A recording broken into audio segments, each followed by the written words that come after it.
राजकुमार electronic एक बड़ा व्यापारी था। नेहा उसकी इकलौती बेटी थी। नेहा को उसने बड़े प्यार से ही पाला पोसा था। बचपन में स्कूल में कुछ होता था तो खुद की गलती होने पर भी नेहा रोने लगती थी। हर तरफ नेहा की माँ उसकी तरफदारी करने पहुंच जाती थी। उससे नेहा जिद्दी और लड़ाकू हो चुकी थी, यहाँ तक कि उसे किसी से बात करने की तमीज भी नहीं रही। बचपन में सुमन को नेहा का बर्ताव देखकर हंसी आती थी, लेकिन जैसे ही नेहा की उम्र बढ़ती गई, सुमन की चिंता भी अब नेहा जैसे बड़ी हो, फिर भी उसमें जरा भी फर्क नहीं आया था। ऊपर से जिद्दी स्वभाव और भी ज्यादा जिद्दी हो गया। एक दिन ज्वेलरी का एक बड़ा व्यापारी राहुल अपने बेटे के लिए नेहा को पसंद करता है। नेहा दिखने में तो चांद की तरह सुंदर थी। राहुल को लगा सीरत में भी नेहा ऐसी ही। अरे भाई, राजकुमार शर्मा यही रहते हैं क्या? हाँ भाई हाँ, तुम्हारा दोस्त तो यहीं रहता है। पर तुम कहाँ थे इतने दिनों से? कोई कॉल नहीं ना कोई मैसेज। तुम्हें दोस्त की याद आती थी कि नहीं? अरे अरे, दरवाजे पे खड़े खड़े सारे सवाल पूछोगे या अंदर में बुलाओगे? अरे भाई आओ आओ अंदर आओ। सुमन जरा चाय नाश्ता बनाओ, हमारे परम मित्र आए हैं। याद तो बड़ी आती थी, लेकिन क्या करूं, कारोबार में इतना व्यस्त था कि कभी फुर्सत ही नहीं मिली यार। अब बच्चे बड़े हो गए हैं, कारोबार संभालने लग गए हैं, फिर क्या अब मेरे पास फुर्सत ही फुर्सत है। अब बैठा पड़ा हूँ और अपने दोस्तों को याद करते रहता हूँ। मेरा बेटा भी कुछ ऐसा ही कहता है। और कहता है, पापा आप आराम करो, कारोबार को छोड़ दो, उसके लिए मैं हूँ, मैं सब देख लूंगा। अब ज्यादा वही देखता है, कभी कभार ज्यादा काम होता है ना तो ही मैं जाता हूँ, वरना ना घर पे परे परे ना आराम करता हूँ। बाकी सब कैसा चल रहा है मेरे भाई? वो सब तो एकदम ठीक है भाई। कल मैं मंदिर गया था और नेहा बिटिया को भाभी जी के साथ देखा। मैंने आवाज भी लगाई, लेकिन शायद उन्होंने सुना नहीं। वैसे नेहा बिटिया बहुत बड़ी हो गई है और मैंने भी सोचा चलो इसी बहाने तुमसे मिलना भी हो जाएगा, तो मैं आ गया। क्या किया, मुझे भी बड़ा अच्छा लगा कि तुम आए। नेहा बेटा इधर आओ, ये मेरे परम मित्र राहुल वर्मा हैं, ज्वेलरी के बड़े व्यापारी हैं ये। नमस्ते अंकल जी। पापा, मुझे इनके बारे में ना पता है। इनकी बिजनेस की एड ना मैंने पेपर में पढ़ी थी। अरे अरे, काफी सुंदर लग रही है हमारी बिटिया। बिटिया तुम ना जीते रहो, खुश रहो हमेशा। कितने साल हो गए तुम्हें देखे। और वैसे बेटा क्या कर रही हो आजकल? मैं फैशन डिजाइनिंग कर रही हूँ अंकल जी। अच्छा है, अच्छा है। पापा मैं अभी आई। राजकुमार भाई, मैं यहाँ तुमसे मिलने आया था, लेकिन ना मेरे दिमाग में एक बात और है। अरे कहो ना दोस्त, खुलकर बोलो, मुझसे क्या बात हो सकती है? बिजनेस में कोई प्रॉब्लम है क्या? बताओ। अरे नहीं नहीं, भगवान की दया से सब कुछ बिल्कुल ठीक है। लेकिन ना मेरे बेटे कपिल को ना तुम तो जानते ही हो, वो और नेहा साथ में कितने अच्छे लगेंगे। तो क्यों ना हम इन दोनों की शादी करवा दे, दोस्ती को रिश्तेदारी में बदल ले। अगर तुम्हें ठीक लगे तो ही करेंगे, वरना कोई जबरदस्ती नहीं है। नेहा की शादी? वो अभी हमने कुछ सोचा नहीं है। उसकी शादी के बारे में उसकी माँ से बात करनी होगी मुझे। अरे हाँ हाँ, अच्छे से वक्त ले लो और बाद में ना मुझे बता देना। मुझे ना कोई जल्दी नहीं है, अब मुझे कौन सा ट्रेन पकड़नी है। ठीक है, आराम से सोच समझ के बताना। और बेटी का सवाल है ना, और वैसे भी मेरे दिल में आया तो मैंने बता दिया। अब तुम देख लो तुम्हें क्या करना है। तुम टेंशन मत लो, मैं आज ही सुमन से और नेहा से बात करता हूँ। तुम कपिल का फोटो मुझे भिजवा देना, मैंने भी उसे काफी समय से देखा नहीं है। ठीक है भाई, अब मैं चलता हूँ, जल्दी मिलेंगे। राजकुमार सुमन को राहुल के आने का कारण बताता है। क्या हुआ जी, क्यों आए थे भाई साहब इतने दिनों बाद? वो राहुल ने अपनी नेहा को कल मंदिर में देखा था। वो चाहता था कि हमारी बेटी की शादी उसके बेटे कपिल से हो। तुम क्या कहती हो सुमन? तो फिर क्या कहा आपने? अभी तो कुछ कहा नहीं मैंने, सोचा पहले तुमसे और नेहा से बात कर लूं। और तुम्हें तो पता ही है हमारी नेहा कितनी जिद्दी है, किसी भी बात को लेकर कहीं तक भी पहुंच जाती है। और उनके परिवार में सब मिलजुल कर एक साथ रहते हैं। मैं नहीं चाहता कि नेहा की वजह से उसके घर में दरार आए। अरे ये आप क्या कह रहे हैं? आप तो जानते हैं ना, हमारी नेहा जिद्दी है, लड़ाकू है, लेकिन दिल की बहुत साफ है।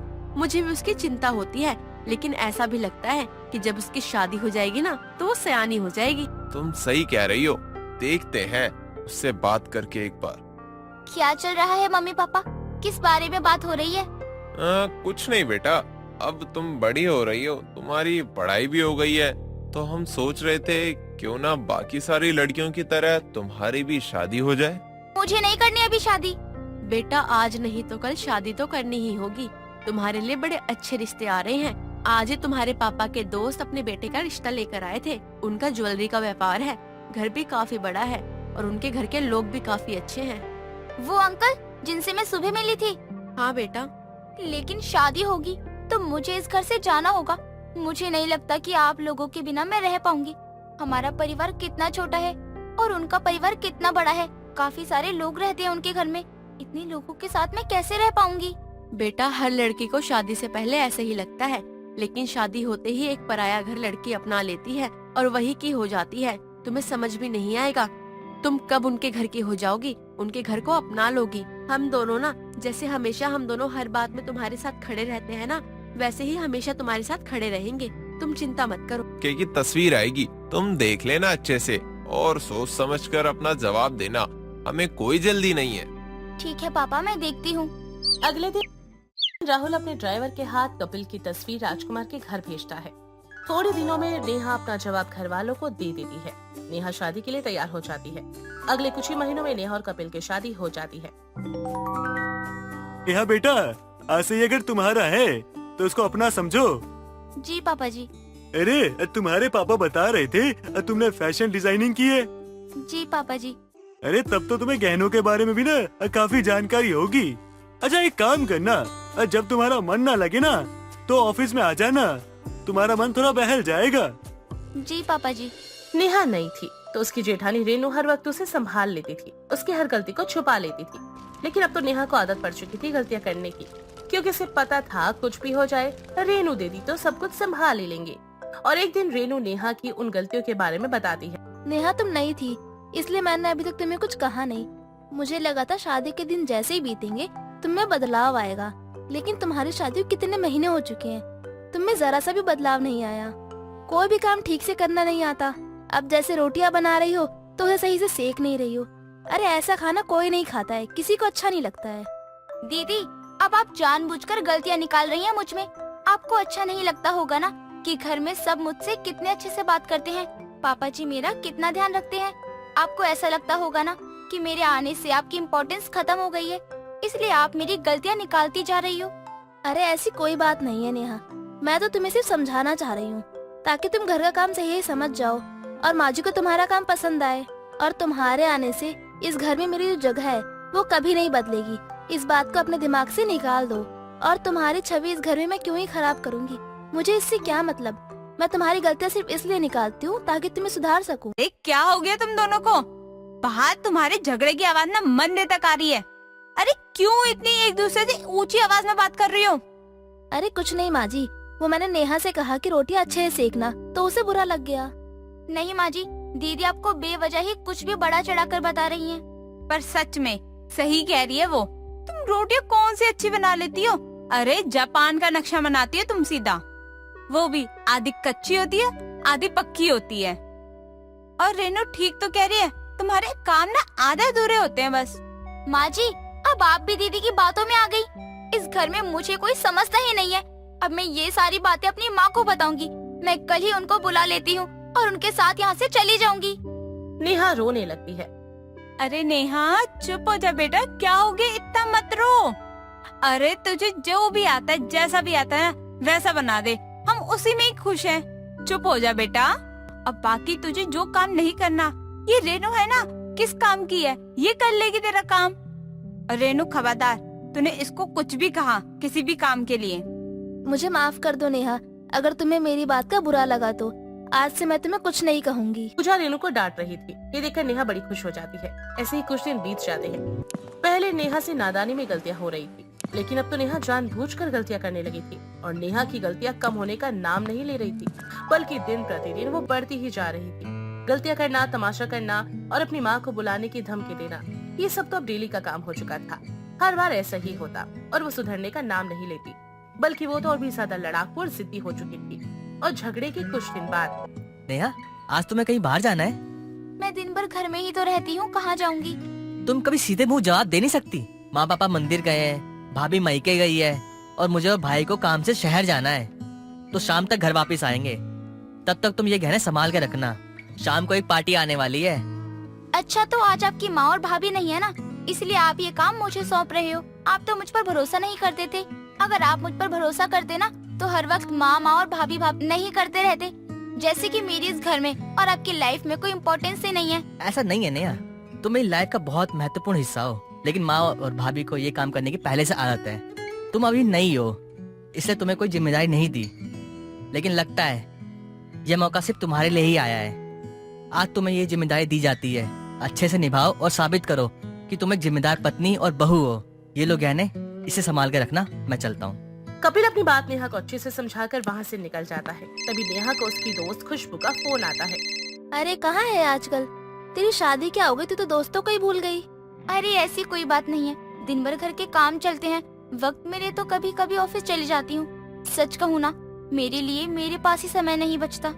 ओके बाबा ओके, ये सब छोड़, तू ये बता, हम लोगों ने ना बाहर जाने का प्लान बनाया है, तू चलेगी? देख हम सारे दोस्त साथ में जा रहे हैं, बहुत एंजॉय करेंगे, मजा आएगा। अरे आज कैसे पॉसिबल होगा? घर पर कोई नहीं है, पूरा घर मेरे भरोसे छोड़कर गए हैं सब बाहर। फिर तो अच्छा मौका है ना, किसी की परमिशन लेने की भी जरूरत नहीं है। अब तो तुम्हें आना ही होगा, मैं कुछ नहीं जानती। अब मैं फोन रख रही हूँ और इंतजार कर रही हूँ, जल्दी आ। चल बाय, अब जल्दी आइयो। क्या करूँ, मेरा जाने का तो मन है, पर घर पे भी कोई नहीं है। लेकिन कपिल जी ने घर पर गहने ला कर रखे हैं, क्या करूँ, जाऊँ कि नहीं? हाँ, एक काम करती हूँ, गहने ठीक से छुपा कर रख देती हूँ और चली जाती हूँ। सबके आने से पहले आ जाऊंगी, किसी को कुछ पता नहीं चलेगा। नेहा घर में गहने छुपाकर अच्छे से दरवाजा बंद करके चली जाती है। पूजा और राहुल मंदिर से जल्दी वापस आते हैं और कपिल का काम जल्दी से खत्म हो जाता है और वो भी घर पर जल्दी आ जाता है। नेहा को घर आने में काफी समय लगता है। आते ही वो देखती है कि घर पूरा फैला हुआ था। कहाँ थी तुम? कहाँ थी का क्या मतलब है? मैं तो यहीं सब्जी लेने गई थी। सब्जी लेने गई थी? तो कहाँ है सब्जी, दिखाओ। अब वो अरे बहू झूठ मत बोलो। अरे हमें आए हुए ना 2 घंटे हो चुके हैं, पर तुम 2 घंटे से मुझे तो दिखी नहीं घर पे। अरे तुम्हें पता है, तुम्हारे भरोसे घर छोड़ के गई थी ना, तो बेड़ा गर्क हो गया घर का। अरे पता है तुम्हें कितना बड़ा नुकसान हुआ है घर में? सोचा कि तुम्हें फोन करके पूछ लूं कि गहने कहाँ रखे हैं, पर ना तो तुम्हारा ठिकाना है ना ही तुम्हारे फोन का। पूरा घर छान मारा, लेकिन कहीं गहने नहीं मिले। उन्होंने मुझे कहा मैं लापरवाह हूँ, उनका टाइम वेस्ट कर रहा हूँ, और वो गुस्से में चले गए। मैंने गहने फ्रिज में ही रखे थे। फ्रिज में गहने कौन रखता है? मुझे लगा अगर गलती से घर में चोर आ भी गए ना, तो हर जगह ढूंढेंगे, अलमारी भी तोड़ देंगे, लेकिन उन्हें यही लगेगा कि किचन में गहने कौन रखता है, और वो किचन की तरफ आएंगे ही नहीं, और ना ही हमारे गहने चोरी होंगे। मुझे कोई समझ ही नहीं सकता। सच में इस घर में कोई मेरा है ही नहीं। अब मैं इस घर में नहीं रहूंगी, मैं मेरी माँ को बुला लेती हूँ। माँ तुम यहाँ, तुमने मुझे बताया भी नहीं। मत कहो मुझे माँ, मुझे लगता था शादी हो जाएगी तो मेरी बेटी सुधर जाएगी। तुमने तो अच्छे खासे घर में अशांति का दौर बना दिया है। जमाई जी ने फोन किया था, तारीफ कर रहे थे तुम्हारी, कह रहे थे धीरे धीरे क्यों ना सही, लेकिन तुम सुधर रही हो। पर विश्वास तुमने पल भर में ही तोड़ दिया। माना कि तुमने गहने ठीक ठाक रखे थे, लेकिन तुम्हें क्या जरूरत थी? घर तुम्हारे भरोसे होने के बाद भी घर के बाहर जाने की गलती तुमने कैसे कर दी? और कोई तुम्हें कुछ कहे तो मायके वालों की धमकियां देती हो। अगर 4 दिन की मेहमान बनकर आओगी ना तो स्वागत है, वरना अगर हमेशा के लिए ससुराल छोड़ के आओगी तो हमारे घर में तुम्हारे लिए कोई जगह नहीं है। और ये बात ना कान खोल के सुन लो और याद रखना ये बात। माँ मुझे माफ कर दो, मेरी नादानियों की वजह से आज बहुत ज्यादा नुकसान हो गया। कपिल जी, मम्मी जी, मुझे एक मौका दे दो बस। 1 महीने के अंदर खुद को सुधार लूंगी और फिर अच्छे से अपनी गृहस्थी संभाल लूंगी। नेहा सभी से माफी मांगती है और सबसे वादा करती है कि वो सुधर जाएगी, और सब लोग उसे माफ भी कर देते हैं।